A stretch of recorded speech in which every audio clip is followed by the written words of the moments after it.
So hello everyone. My name is Ali Ramadan, and I'm with my colleague Andrew Davies, and we're both lawyers from Goodwin, and we focus on equity financing transactions and venture capital transactions for tech companies, and as well as mergers and acquisitions. And we're here today to talk to you about sort of financing terms and things you need to think about in the negotiation process. So we're going to cover sort of a few sort of key areas we think are important to chat about today. So they're going to be some stuff around valuation, some stuff around liquidation preferences, a bit around due diligence, warranties and disclosure, and then a bit around sort of founder vesting of shares. Feel free to ask any questions throughout the session. We're very happy to answer those. And if there's an area you'd particularly like to discuss, again, we're very happy to do that. We're not sort of stuck to the script, but we hope you find the session useful. And we'll kickstart it now. So I'll start very quickly just to chat on valuations, which is Andrew, I'm sure you'll agree, a question we always get is, what's the best valuation? How much dilution can I expect? And unfortunately, there's no magic answer or formula we can give you here as to what the right answer is. The aim is for an entrepreneur to get the best valuation possible for the company on the best terms. I think from my point of view, I would typically see for a Series C, Series A, between sort of 15-25% dilution. But again, that's not necessarily a sort of a rule of thumb. Your aim as an entrepreneur is to obviously go out and raise the amount you need to get to your next sort of millstone to then get to your next funding round and hopefully justify a higher valuation. And therefore, you sort of go out and raising at that point, you sort of suffer less dilution. So that's the way you want to sort of fund this. So you think about when you're going out to fund, think about your goals, your objectives, and how long it's going to take you to achieve, and be that 12 to 18 months or 24 months, and then how much do you need to get there, and then go out and raise that amount plus a bit of buffer. And then for your next round after that, you obviously go out because you've justified your sort of goal and your millstone. That gives you an ability to go out and raise a higher valuation. And then the sort of trend starts, you sort of suffer less dilution the higher the valuations go. But I think some of the key points I would note on valuation, just to be aware of, and things we've sort of seen in transactions we've worked on, is when you are looking at your valuation, your pre-money valuation, which is your valuation the investors will give you now effectively before they invest. What they'll try to do on that is they will include a provision for share option pools. And that's really about just reserving shares for future option grants. It's about them pricing that in now and ensuring that they're not diluted by that in the future. And then another thing to watch out for is where you have any convertible loan notes, advanced subscription agreements, simple agreements for future equity. A lot of investors also like to say the shares issued from those instruments should also be included in the pre-money. Again, they price those in so they don't dilute them. And the rationale for that is on the basis that usually that money is already been spent by the company. And therefore, the argument is they shouldn't then be getting shares in this round for money it's not going to come into the company as part of this round. So they sort of try and squeeze it into the pre-money. Now, the important point to note here is most founders, when they sort of see a term sheet and they see a pre-money valuation on a fully diluted basis, including the share option pool and any convertible notes, or for example, they may even see sometimes I've seen term sheets where it talks about post-money valuation. What it says on the sort of term sheet isn't necessarily clear, and what we always recommend is you have a pro forma cap table put together and appended term sheet at the time you're agreeing it, because that allows you as entrepreneurs, founders, to see exactly what your dilution is going to be and you understand the impact of it, because the valuation is a headline number, but you really want to see sort of the numbers on paper and see what they look like, because that really helps you to sort of understand, digest it. And I've worked on a number of finance, and I know Andrew has as well, where we've had a term sheet sort of been given to us, signed to execute, and there's been no cap table agreed. And then we get through sort of to the numbers, all of a sudden the founders realize actually that's not what I thought it was, and I'm suffering X% more dilution than I thought it was. So that's a really important point to make sure when you're sort of negotiating your term sheet on valuation, to make sure you really do agree a pro forma cap table, get behind the numbers, understand it at the very early stage, because it's really important. I think the other thing I would just say on valuation is there's the best valuation doesn't mean the best deal terms, and that's a really important point. Sometimes you get a great valuation, but the deal terms are quite aggressive, and so therefore it is, don't get too sort of hung up on valuation. It's important, absolutely, but the key point really is to make sure you get sort of a decent set of deal terms, because they're going to follow you throughout your financing rounds. These sort of set the base for your round now, and effectively that if you have bad or aggressive deal terms now, it's very hard to get rid of those in your future rounds. But if you have sort of middle of the road or market terms now and a sort of valuation which justifies those, then it gets you on a good foundations for your future rounds. So that's sort of my tips around valuation.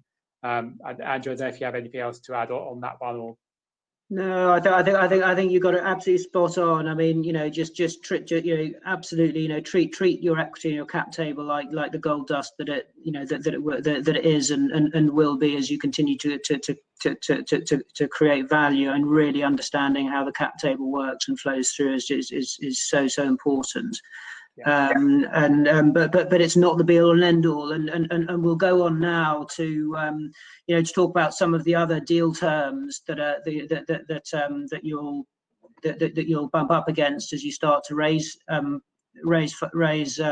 funds. We've only got a limited time today, so we've sort of picked out some of the key points to bear in mind, and the ones we're going to talk through around liquidation preferences, sort of warranties and disclosure, and that process, and reverse vesting.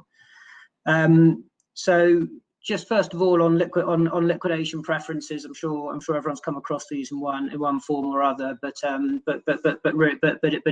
is important. And so just to make sure everyone's sort of clear as to what the types of preferences are and what they mean.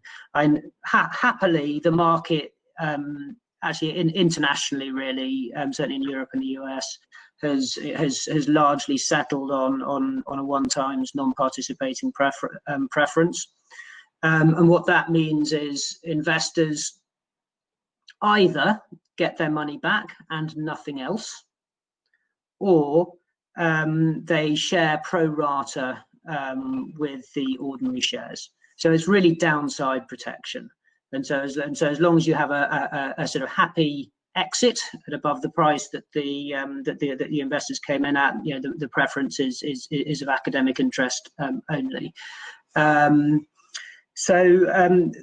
And that is, as I say, that is very much the standard. And to be honest, even during the crisis that we've been through, the vast majority of funding rounds we've seen have maintained non-participating liquidation preferences as the norm, unlike some of the historical sort of financial crises we've been through. The other type of liquidation preference that does come up every now and again is a participating liquidation preference. And the critical distinction with a participating preference, and I think this is a great example of one of the terms that Ali mentioned that can really impact things, the financial terms alongside alongside your cap table. The key thing about a participating preference is that investors both get their money back and then participate alongside other investors. And I think the key point there, obviously, is that the people who suffer in this situation are the ordinary shareholders, i.e. the founders, because there's a chunk of capital that gets taken out by the investors before they get to see any proceeds. Every now and again you do see these. I think when you do see them, there's usually something that the investor isn't quite comfortable with, and where you do see them, companies can often negotiate that the participating element falls away or no longer applies in certain situations. For example, if they raise a next funding round at a certain valuation, or there's an exit at a certain valuation, then you'll quite often be able to say that the participating preference applies. And of course, this is why it's so important to start off everything in the right way, because once you've started out with a participating preference, well, hey, guess what? Your next investor will ask for it as well, unless you can get rid of it altogether. And suddenly you get participating preferences stacked up on top of each other, and again, it's the founders who always sort of, and ordinary shareholders who always sort of suffer in that situation. Those are the sort of the key preferences that you have. And I think that was all I was going to say on liquidation preferences, Ali. Unless there's anything else you wanted to mention on that side.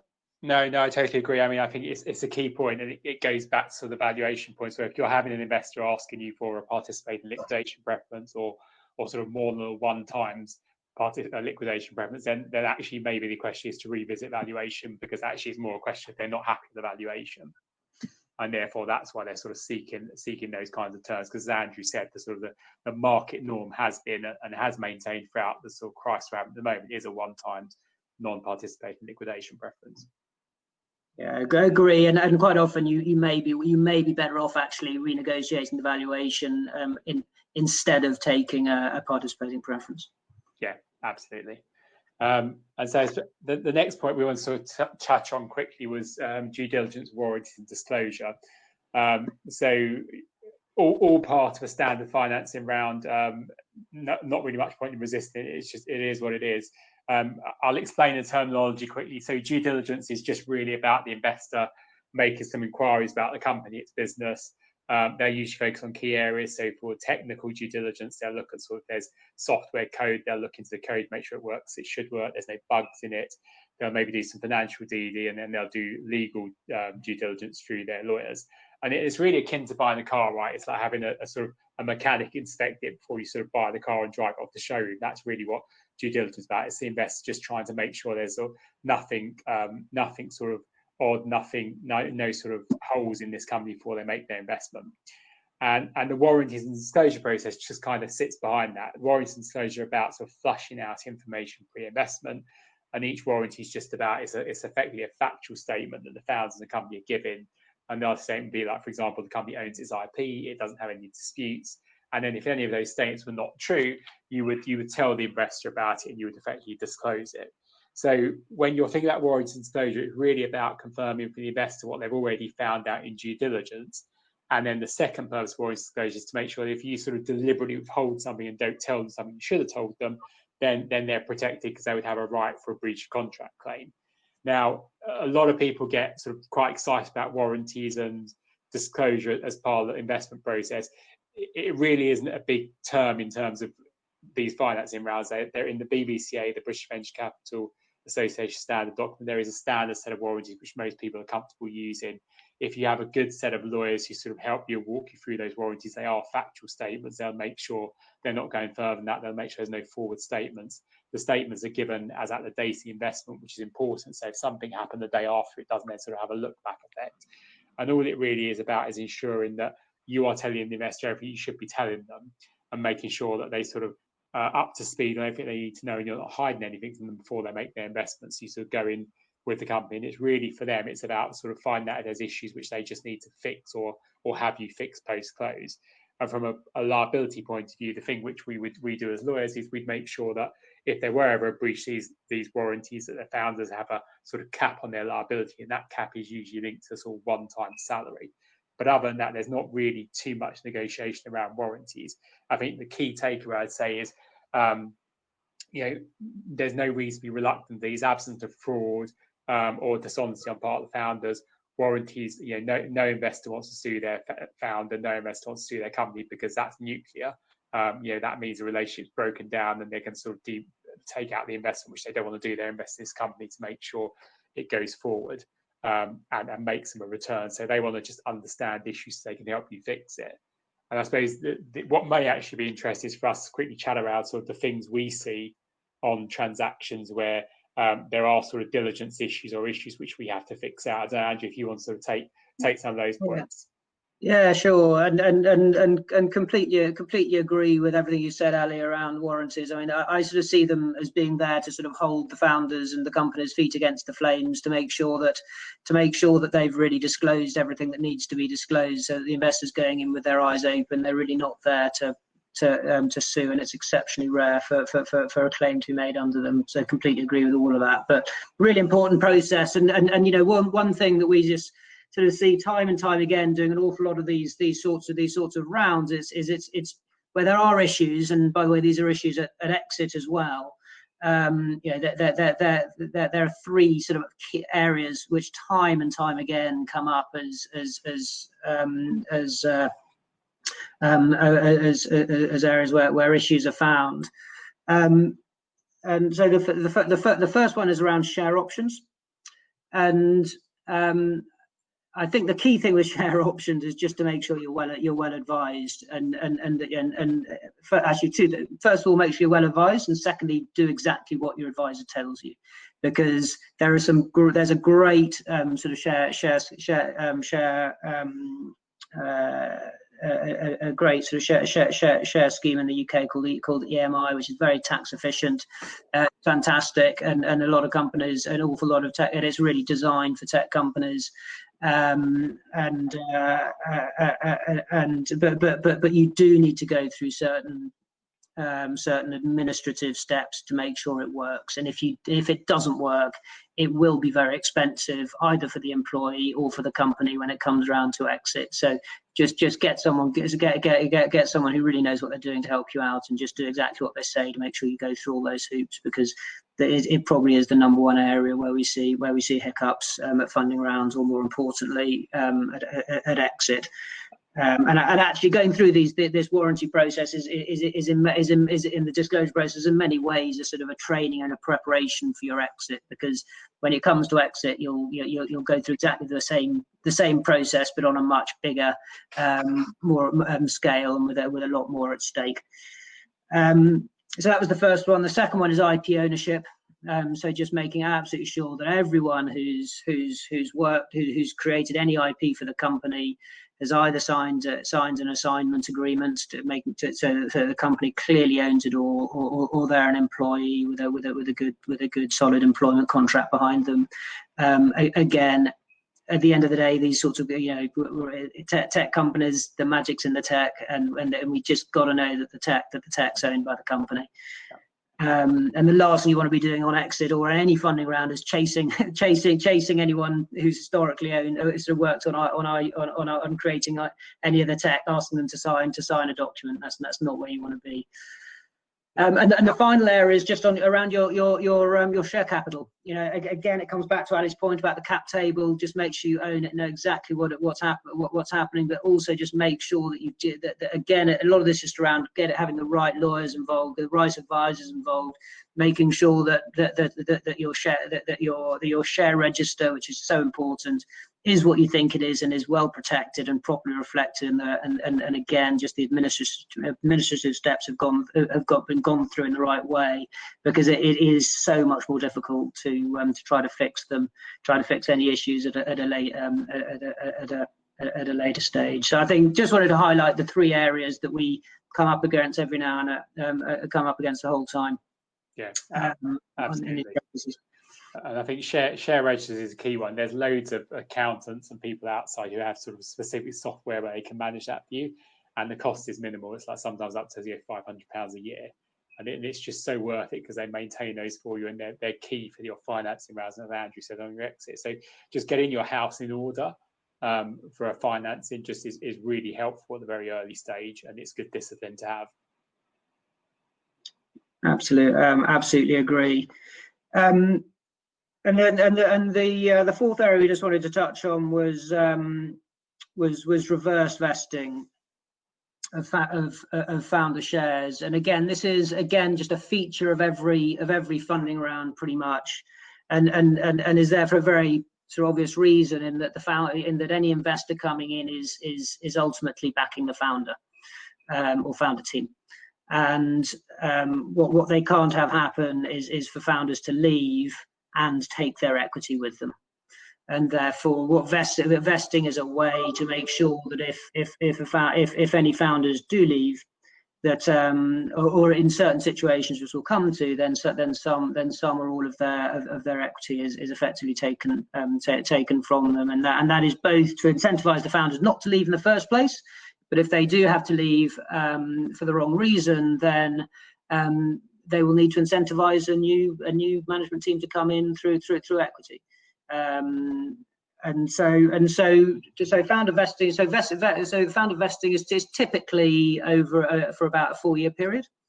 It's revert and you may have a 1-year cliff after 12 months, and then sort of straight line vesting for the remaining 3 years. It's reverse vesting in the UK. In the UK, it's slightly different in the US. In the UK, we have a reverse vesting. So the founder will own all their shares, and they will only lose some shares if they leave during that sort of 3-4 year period. And typically the key areas that investors are focused on in terms of taking shares, or if the founder leaves because they've done something wrong, they've done something really bad, so wrong under their employment contract, or they've resigned. And in those situations, investors will expect to take a proportion of the founders' shares with them from them. Again, while these are a feature of every deal, that the vesting provisions do come in different shapes and sizes, and so there absolutely is a room for negotiate here, and I've seen that one of the questions that has just been raised is, where do we provide sort of customized legal advice, and the answer to that is that while there is a set of sort of relatively standard form BVCA documents that we do follow in the market, around the edges, and this is a classic example, there absolutely is. There are really important areas of negotiation. So the standard BVCA documents are just at the starting point, but there are some really important sort of tailoring and negotiation that goes on around that, and vesting is a really good example of that. I don't know, Ali, whether there was anything else you wanted to add to vesting. I suppose the only other point, sorry, just before I answer my question, the only other point I'd say is that obviously at every funding round, this conversation happens again. So your next funding round, there'll always be the question, well, do you restart that 4-year clock again? And again, this is another classic area where you'll have a debate around, well, it shouldn't all be restarted, and so some of those shares must be vested by that stage. So, sorry, Ali, was there anything else you wanted to mention on that side? No, I think that's kind of, it's covered. I mean, vesting is just one of those things where most investors will ask for that, and it's pretty standard. As Andrew said, they come in all shapes and sizes, and sort of our job as lawyers is to make sure it's it's fair and it works, and sort of it doesn't penalise you for things which aren't within your control, and that's what we're really there for. But again, it's more just making sure that from the point of view of the founders, it's fair, it works, and you've got sort of complete transparency on how the vesting provisions work, and it's things within your control. You will choose to be a bad leaver in the sense of if you do something which is fraudulent within the company, if you choose to walk away from the business. And it's really just from the investor's point of view, it's to address their fear that, their biggest fear is that they're going to invest in a founding team, and that founding team leaves and they have to find someone else to steal the business. So that's just a really key thing. And I think to pick up on the point around the sort of point around what are the things we sort of negotiate compared to standard, it really is that as Andrew said, the documents are a starting base, but our role is not just to kind of negotiate documents, is to provide you with sort of strategic guidance around what you need to think about. We act on both sides, so we know the investor position and the company position, so we understand the terms, we know the push points, we know what sort of the market practice is, but it's also about getting your documents in a form where they are ready for the next round. We're thinking about sort of the provisions around sort of making sure that you as founders or entrepreneurs are protected and your rights are protected. You can go ahead and do your next round, and then those sort of blocking right when you're doing that. So it's more the strategic element and guiding it through. And we've got our eye on the exit as well. So when we're looking at these clauses, we're thinking, well, how does in the liquidation preference, how does that work on exit? How does it work on IPO? How does it work on trade sale? That's the sort of value we would bring to this, to make sure that you sort of don't have these problems when you go to exit the company, because the documents you'll agree at day one will follow you throughout the whole investment life cycle, and you build every time you do a round, you build on those. So the key thing is to get a good set of documents to start with, and sort of get the points in there you need in there now, because it's very hard to sort of add things or take things out later on down the line. Completely agree. And the only other point I'd add to that is get us involved early, because so many of these points, so many of these key points are agreed in the term sheet. Yeah. And by the time the term sheet is signed, which sometimes happens before we even get involved, you know, that point is gone. It's really difficult to claw that back. Yeah. So really try to involve. Often I find that I actually add the most value in the term sheet or the term sheet stage, because that is when some of these key points, including around vesting, are agreed. And as I say, if you miss those points or don't quite understand what you're signing up to at term sheet, it can be really difficult to row back on those. And as Ali says, not just in this round, but those terms can stick with you for every round to come. So do involve us or whoever your lawyers are at a really early stage, and certainly at term sheet. Yeah, no, I absolutely agree with that. And the term sheet stage is the right stage. And actually, it's not that difficult to in terms of for us to quickly look at a term sheet and guide you as to where you need to sort of think about and focus. And actually, in the long run, does save a lot more time, because we can sort of agree the points out early on. And it's the same point with the cap table we made earlier, like having that pro forma cap table. If we see the term sheet, we'll say model the cap table out and make sure you're happy with this before you sign the term sheet, because that's a fundamental term to how much dilution you're going to suffer through. So it's really important in that sense, because we do kind of find we get a lot of term sheets just given to us signed, and we spend a lot of time trying to either work out what's been agreed because no one's quite sure, or sort of pedal it back to a point where we think it should be. So yeah, a lawyer to look over your term sheet for 30 minutes before you sign it is worth the investment. Absolutely. Which I think brings us quite neatly to our half hour. I think it does, yeah. So thank you very much indeed for everyone for listening in. I hope this has been helpful, and obviously feel free to reach out to Ali or myself if there's anything you want to follow up with. Yeah, thank you. Thanks everyone. Enjoy. Thanks very much. Again. All right.